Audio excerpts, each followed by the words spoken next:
He searched for God. അതുകൊണ്ടാണ് അവിടെയുള്ള ആളുകളുടെയും അദ്ദേഹത്തിന് ഒരു മിഷണറി ആയിട്ട് ശുശ്രൂഷ ചെയ്യാനായിട്ട് കഴിയുന്നത്.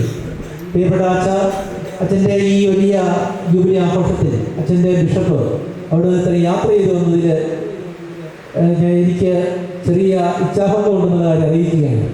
ഞങ്ങളുടെ അച്ഛന്മാരെ വിളിക്കുമ്പോൾ അവരങ്ങ് ദൂരെ നിന്ന് ജൂബിലി ആഘോഷിക്കില്ലായെങ്കിലും എല്ലാ ജൂബിലിക്കും അരമണിക്കൂർ 1 മണിക്കൂർ മാത്രം യാത്ര ചെയ്ത് പോകേണ്ട ഒരാളാണ് ഞാൻ. അപ്പോൾ അതിലൊക്കെ ഒരു മുടക്കവും വരുത്താതെ പോകേണ്ടി വരുമല്ലോ എന്നുള്ള കാര്യം ഓർക്കുമ്പോഴാണ് എനിക്കൊരു ഉത്സാഹം. Dear bishop Ivan, I am really proud of you that you traveled all the way to this mountainous Idukki and spent some days with us. We are very happy to have you here. പിതാവിനെ എനിക്ക് പരിചയമുള്ളത് പിതാവ് 2019 റോമിൽ ആദ്യ സന്ദർശനത്തിന് വരുന്ന സമയത്താണ്.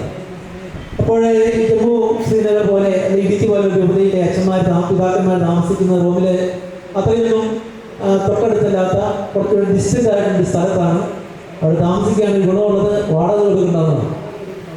അപ്പോൾ അവിടെ വെച്ചാണ് ഞാൻ പിതാവിനെ പരിചയപ്പെടുന്നത്. അപ്പോൾ പിതാവ് പുതിയൊരു പിതാകൃഷ്ണനാണ്. അപ്പോൾ പിതാവിനെ ഞാൻ അവിടെ വെച്ച് പരിചയപ്പെട്ടു.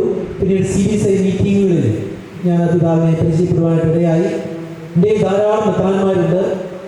ലത്തീൻ രൂപതയിൽ തന്നെ 192 രൂപതകളും അതിൻ്റെ മെത്രാന്മാരുണ്ട്. സിറോ മലബാർ സഭയ്ക്ക് 32 രൂപതകൾ ഇവിടെയുണ്ട്. 30 രൂപതകൾ ഉണ്ട് നമ്മുടെ ഇന്ത്യയിൽ തന്നെ. പിന്നീട് പുറത്തുണ്ട് നമുക്ക് രൂപതകൾ. മലങ്കര സഭയ്ക്ക് ധാരാളം രൂപതകളുണ്ട്. അവിടെ എല്ലാ ബിഷപ്സിനെയും നമുക്ക് ഓർക്കാൻ എളുപ്പമല്ല, കാരണം പലപ്പോഴും അവരെ കാണാറുള്ളൂ.